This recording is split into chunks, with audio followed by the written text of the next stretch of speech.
Legend. Well, listen. Broke my heart before, Coach. Not gonna lie, you did. But we're back. All right, Gilly. So we're going into a big week now. Yes. You've been there before. Yes. You've won a Super Bowl. Yes. You've lost Super Bowls. Yes. How you feeling going into this game? I feel very confident because I feel like the defense is on another level. They tough, smart, fast, and physical. Everybody runs to the ball. Nobody gives up on plays. And we know what our identity is. We're not a pretty team, we're a gritty team. Mm-hmm. Jalen Carter, nobody can block you.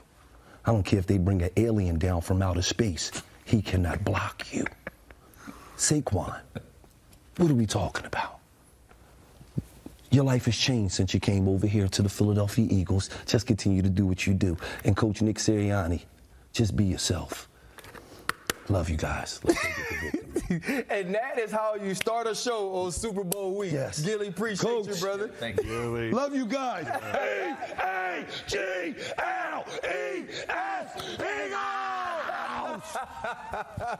Well, guys, that is one way to start a show. Chris, so many people want to get into the mind of a football player. You've won 2 Super Bowls. You know what this week is like. Talk a little bit about what these guys are going through right now. You're doing everything in your power to insulate yourself from everything around you, which is really tough. And I can imagine being a coach and having a bunch of guys on your team, 23 years old, that get to that city, and every night it's a different party.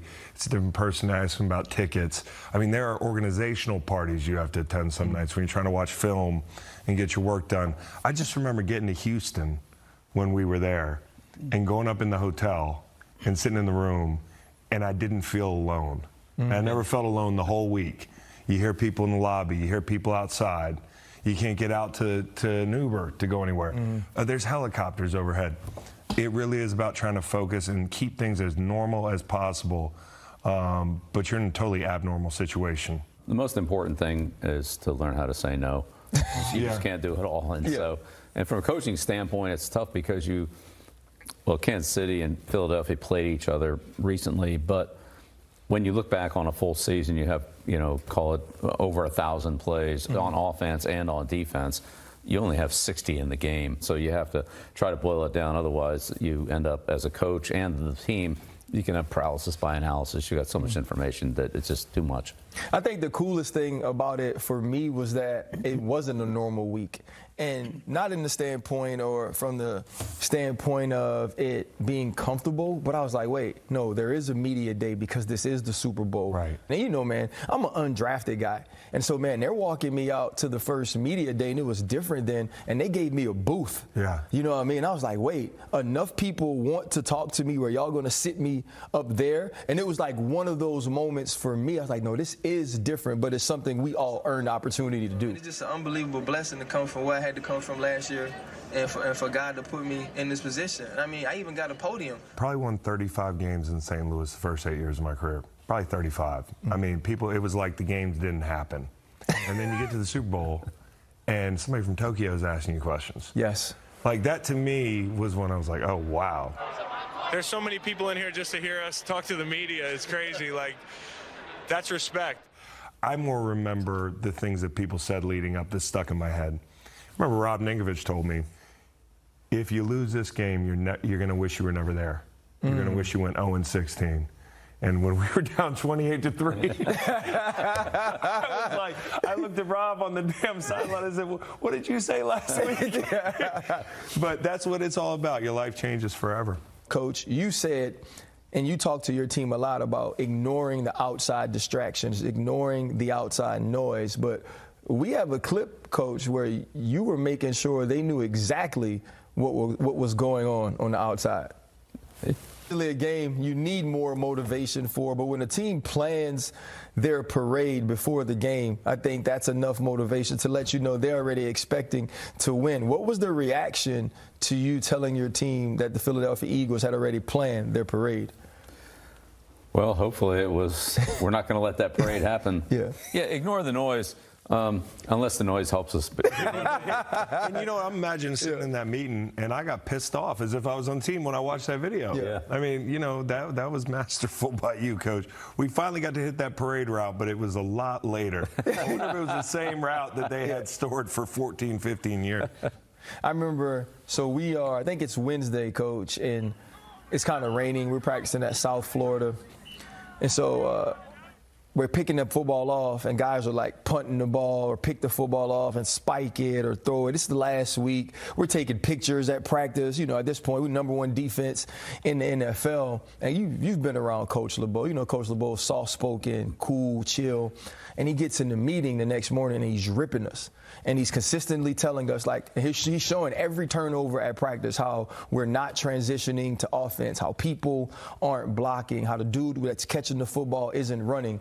And he shows us all those things. And so Thursday, Friday, even Saturday at walkthrough, that was an emphasis for us. And fast forward to that, the Arizona Cardinals on the goal line, James Harrison's supposed to blitz in zero coverage, and he pops out and catches the football. And if you watch that play, everybody on that team and everybody on our field got a block except for Troy, and that's because he was on the other side of the field. Some people got 2 blocks. And I just remember that because it was something that Coach LeBeau came in and put an emphasis on Thursday morning because he saw we weren't practicing, he saw we weren't doing it, and he felt like it'd make a difference in the game. And it ends up being one of the biggest defensive plays in Super Bowl history. And so, like, that's the one thing that sticks out to me, that a coaching point from that week helped us win the game. One of the things we did in 2014 in Arizona was because it had been a while since we'd been in a Super Bowl, we said, okay, we're going to take the full, 37-minute halftime break. So we went out and practiced for, call it 45 minutes, and then came back in, and we sat in there for 37 minutes and said, okay, here's what we're going to do at halftime, and here's how long it is, so you can feel it. And, it's 13 minutes. And now it's 37. It's 3 times as long. And so I just felt like that kind of helped us prepare for just the timing of the game, because it's a long game. It's an over 4-hour game, and normally it's 3. It's easy, honestly, to burn out a lot of energy with anxiety and just, tension and all that before the game's really even started. No, absolutely. And I love the fact that you did mention, though, Coach, it's those little details that lead to championship, and it's why you were the best to ever do it. And I know we're missing somebody, but... And then, Jared Allen, to me, just jaw-dropping technique. Yeah. I mean, he had like one-of-a-kind length, but his technique was unbelievable. He's one of those guys you watch and you're like, I wish I could do that. But his length allowed him to get distance between him and the blocker that few guys did. And a crazy productive pass rusher. Yeah. Terrell Suggs was more than stout. Yeah. I would say unblockable would be a better unblockable. word. I wanted to keep in the it running vanilla. game. It was, where's 55? Let's go over here. Yeah. Coach, a lot of these guys you coached against, some of these guys you actually coached. When you think of a guy like an Adam Vinatieri, what are some of your memories of him and having an opportunity to coach him? He was great. Somebody would have been like, you know what, guys, this might be an oversight. Yeah. Maybe we should make sure Ralph Hay is remembered and like for giving me a job and giving me an opportunity. Coach, we were talking too, though, about how much winning goes into the Hall of Fame and being on teams with a ton of success. What do you think are the characteristics of people who belong with Gold Jackets? Look, I think that the truly great players have a lot to do with winning. Their leadership, bringing out the best in their teammate. It's not just their play, but it's also, the fact that they're part of elevating their team to championships.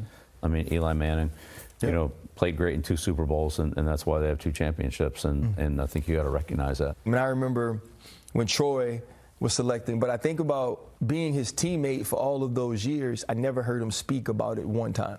Yeah. And in having a conversation with him about Super Bowls, he talked about winning the 3rd one, and he was like, if we wouldn't have lost to Green Bay, that would have been 3 Super Bowls for the core of that team. And he's like, and I feel like if we win 3 and we're looked at as a dynasty, maybe more of us would get into the Hall of Fame. Yeah. And so I think about those players, and it's what you said too, Coach. It's not just about who you are as a player, but who you are as a leader and a man on that team. Yeah, Troy helped that team win Super Bowls.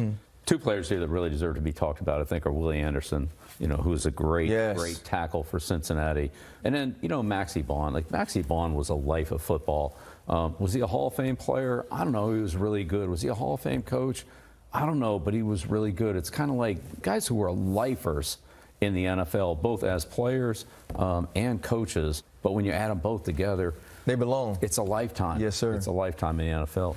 It kind of like Dick LeBeau. Yeah, and I think you look at two players on this list, Fred Taylor and Steve Smith Sr., like who are two players I truly respected, just the way that they played the game, the way you had to prepare for them. You know, Steve Smith played in Carolina, he played in Baltimore, and he was one of those players. You understood the attitude that he was going to bring from the wide receiver, the position, the fact that he was going to fight the entire game, make big plays, yards after the catch. And then, too, with Fred, that sort of explosion from the running back position at that size and what he could do with the football in the open field. But I feel like all of these people are so deserving. I just got to shout out Torrey Holt. I don't think we mentioned Torrey yet. I got to play with him for a hiccup in St. Louis, and Torrey Holt was an incredible vet to have around, but just an insane football player, uber competitive. Bro, you know who I think about preparing for on this list? Antonio Gates. Yeah. And I remember like watching film on him and going, he's moving so slow. Smooth and you know what I mean? I was like, there's no way he just keeps getting open and keeps catching touchdowns. And then you get on the field with him, and it was just subtle enough movements, coach, to put you on his hip or to put you on his back, and then he'd body you and catch the football. And I used to always just be pissed off about it because I was like, this dude's a hooper. Yeah. You know what I mean? Like, he's not supposed to be able to do that. But it does tell you, like, just how players come in all shapes, all sizes, all different skill sets. And so when I look at this list, it's not about saying who belongs and who doesn't. Celebrate them. Right? Celebrate all these players for what they were. And, like, there's going to be a lot of conversation around Eli Manning. I think, at least in my opinion, he is a Hall of Famer. Right, it's going to be the conversation, should he be a first ballot? Should he be a second ballot? I don't know about any of those things, but I know there were two runs to the Super Bowl that, yes, Steve Spagnuolo's defense was top tier, but Eli Manning made huge plays. Yeah. He made huge throws, and those are the things you – I can't tell my bad, Coach. But I mean, that makes it all the more impressive. Yeah. Like, being able to beat them. Yeah. I mean, I just remember him being a big game guy. Yeah. I mean, that's what it's about, right? He played great in big games. Yeah, and also look at this, Sterling Sharp. Yes. You know, it was a career cut short by injury, but, man, it was a hell of a career. I don't think people understand how good he was. They don't. You know, he won the Triple Crown in an era that had prime Jerry Rice. Yeah. You know, like, that's how good Sterling Sharp is. And it's really kind of cool that his brother has such a platform now, because Shannon consistently says how he feels like his brother belongs in the Hall of Fame along with him. For me, I just wish that there was some kind of criteria that was a minimum standard of, like, here's what the player has to do. And if we want to make an exception to that because this player got injured or this player didn't have the stats because he's on a poor team or whatever, we can make an exception. But have a minimum standard. I think now we're in a case where, well, this guy's in and this guy's a little better than that guy, so he should be in. Coach. And I don't really think that's the way to do it. I wish there was some kind of a benchmark. Well, and it's also hard to compare eras. Yeah. Like, it really is. I mean, even if you're doing accolades, it's hard because, like, back in the day, Pro Bowl was not fan voted. And now it feels like it's just whoever. Whatever era you're in, if you feel like the player dominated in that era, then put them up there for conversation, like we talked about. Yeah, I tell you, I was talking to a guy that's actually in the Hall of Fame, and he was like, you know, man, he's like, I just wish you put together a group of peers of guys who've played and guys who coaches, and you walked in that room and you said a name. He's like, if I walked in this room and said Barry Sanders, would all of us raise our hand and say he's a Hall of Famer? Yeah. And we were like, hell yeah. He's like, if I walked in this room and said Randy Moss, would all of us raise our hands? And we was like, hell yeah. He's like, see, that's the way that it should go. And so obviously the criteria is what it is, but all of these men had amazing careers. And I tell you what, someday somebody's going to walk into a room full of people, whether it's a committee, players, or coaches, and they're going to say Bill Belichick, and everybody in that room is going to raise their hand and say that he belongs in the Hall of Fame. Great football coach and the football guy. And coming back, we'll name our football guy of the week. But before we break, let's enjoy our final Ocho Predicto. And it's time for football guys. And Chad Ocho-Cinco Johnson won last week with Rob Recker, the man that he says coined Ocho-Cinco and also helped him get the name legally the next offseason. Here, you look at the standings. I have 9. Chad's at 8. And Chris Long bringing up the caboose at 5. Since Chad's not here this We're week. going to have a high draft pick next year. You're going to have a very high draft pick, as in first draft pick, the way it seems. Since Chad's not here, Coach, because he's in New Orleans, I'm going to go first. Chris, you'll go. And then Chad taped his football guy for us last week. And so I thought to myself, it's a football guy. You know, I play with Hall of Famers, but do we want to go there? Do we want to take it out of the essence of what a football guy is? And then I thought, what position truly makes you feel football guy? And in a 3-4 defense, it's the nose tackle. And I'm not talking about the starting nose tackle. I'm talking about the backup nose tackle, Chris Hoke. And we called him Hokey Bro. You know why? Because he lied a lot. And every time you asked him a question, he started out with, bro, just so he could figure out how in the hell he was going to answer you. And I love that. But I will say this. In 2008, when we had #1 defense in the league, Casey Hampton got hurt.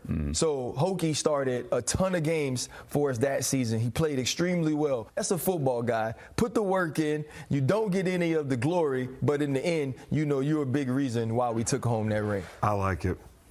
Although football guys don't lie, Ryan. And, I'll just say this. I could have picked a number of guys from St. Louis. You know, you had to be a football guy to, in all seriousness, to play on some of those teams. But I'm going to go with Danny Amendola. And not because you know him and not because you coached him, because I played on a great team with him and I played on terrible teams with him. And he was the same damn guy. And he beat me in the Gator Bowl in 2008. And for that, I hated the guy. Never met him. He went on Hard Knocks. I watched him in my hotel room on TV, and I said, you know, he doesn't seem that bad. I hope he makes the team. You've given it all away from the day you walked out here. I know you'll improve and get better, and so if this thing works out, we want you on the practice squad. Sounds great. He doesn't make the team. He packs his truck up with evidently everything he had in a garbage bag and drove to St. Louis. And next thing you know, he walks into the room, drops that Gator Bowl bag in the locker right next to me. And I said, this head. We became really close friends. We did a lot off the field, but he was one of those guys that when you went out to battle with him, you knew he was going to give it everything he had.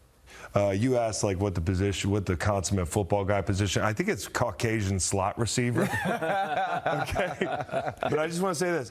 617 receptions, 6,000 yards receiving, 24 touchdowns, 5,400 return yards, 2-time Super Bowl champion, and just a dude, man. I love this guy like a brother.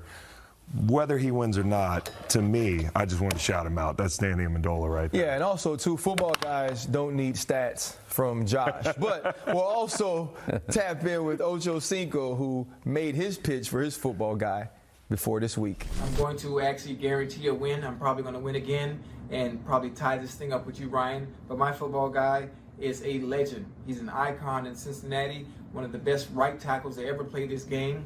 He goes by the name of Willie Anderson. Willie Anderson.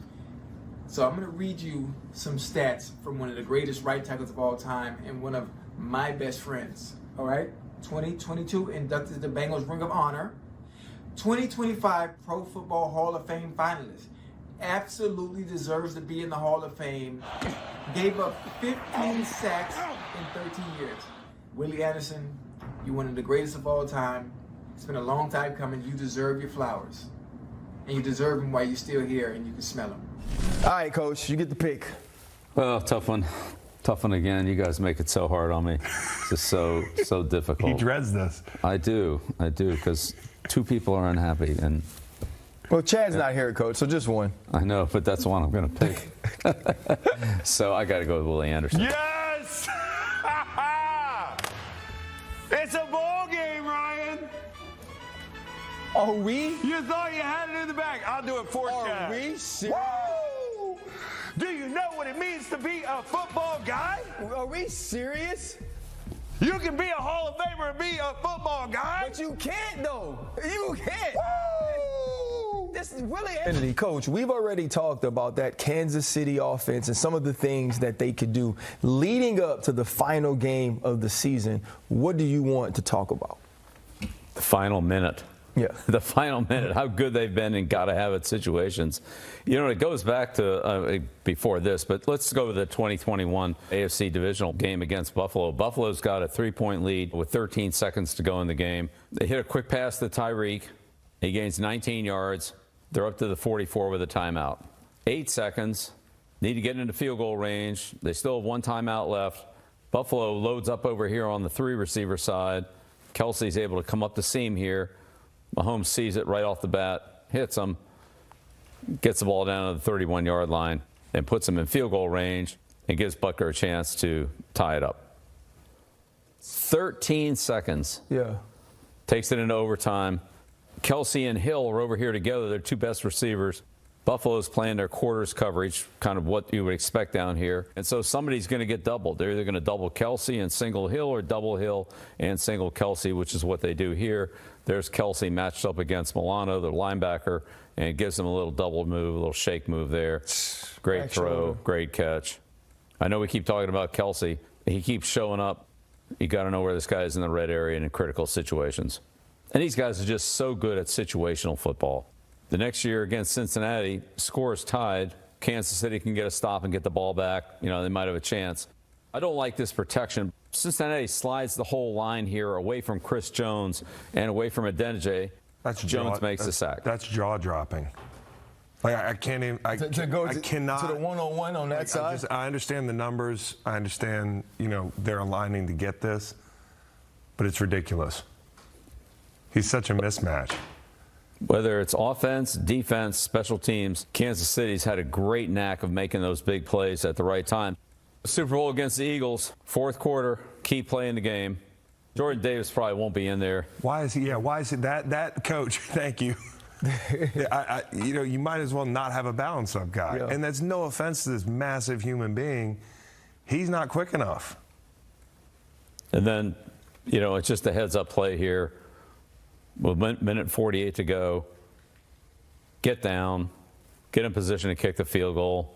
Don't give the Eagles a chance to get the ball back. Just a good situational football team. Super Bowl against the 49ers, 3rd down and 4. Chris, I know you love this play. Love it. Another big stop by Kansas City. Here comes the pressure. No surprise to see Spags pressure in critical situations. But another time, Chris, where they don't pick up Chris Jones. I mean, they just let him go free. If football's hard enough. Right. Right? It's hard enough when you don't pick up Chris Jones in the biggest snap of the game.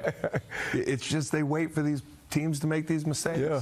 But the other teams keep making them. Mm-hmm. And Kansas City doesn't make too many of them. They're there to capitalize on it. So, really, the play of the game last week against Buffalo, 4th and 1 sneak. I can't. Chris is still mad about that spot. I think the spot was tough, but I get it. As the week's gone on, I understand. But it really comes back down to some basic fundamentals here. It's a quarterback sneak out here. The tight end's off the ball, laid off the ball on the backside, so some penetration back here, and then the off tight end can't really, generate any power or leverage on Bolden, and Bolden's right there to make the play. I mean, I'd say get up on the ball and block them. I used to watch Ed Reed and try to watch his film, and I say to myself, I feel like the quarterbacks are just throwing the ball to this guy. Then I realized it was weeks of study, preparation, and showing up and executing in the moment, and that's what the Kansas City Chiefs, do so well. And, well, it's a tight call, but. Is it ever? That's tough. It's tough. That's tough. I agree. And then, again, a critical play here. Kansas City gets the ball down in the red area. They go with the inverted wishbone formation here. Read zone. Mahomes pulls it. He's got 2 guys in front. Another good play here by Kelsey. Out in front's got a choice to make here. Who's the most dangerous man? He takes a safety. Mahomes follows him. And Mahomes is a stronger runner than people give him credit for. They didn't call this play one time this season. Saw a team like the Baltimore Ravens utilize it. You go back to Kareem Hunt's touchdown early on in the game, same formation. He actually gives the ball late in the game. You pull it, get into the end zone. Kansas City Chiefs always a step ahead in preparation and execution, and that's another example. You remember he ran over Mustafa this year? Yeah, against San Francisco. I mean, not to single my guy out, because he's a hard-hitting dude. Though. He is usually the hammer. Yeah. And then to end the game, 4th and 5 with 2 minutes to go. Buffalo's in 5-man protection. They pick up the big guys. They pick up the 5 linemen. The weak safety in the corner come free. Great call by Spags to bring this pressure here from the weak side. and to get right in Allen's face, not let him scramble. Got to be ready to stop Allen from scrambling and running the ball in this situation. They take that away from him. And, you know, there's not much Allen can do here. He makes a terrific play to try to fade away from the rush and somehow finds Kincaid down the field. They just can't convert it. Just can't make it. So, you know, Kansas City's had so much success in these one-score games. End of the game, got to have it situations. I'm sure that the Eagles would like to see it not come down to that, but this would be a great game. It's a great matchup. Yeah, Two best teams. Yeah, the Kansas City Chiefs and the Philadelphia Eagles will play for it all in Super Bowl 59. We want you guys to enjoy that. We sure will. Thank you for joining us once again here.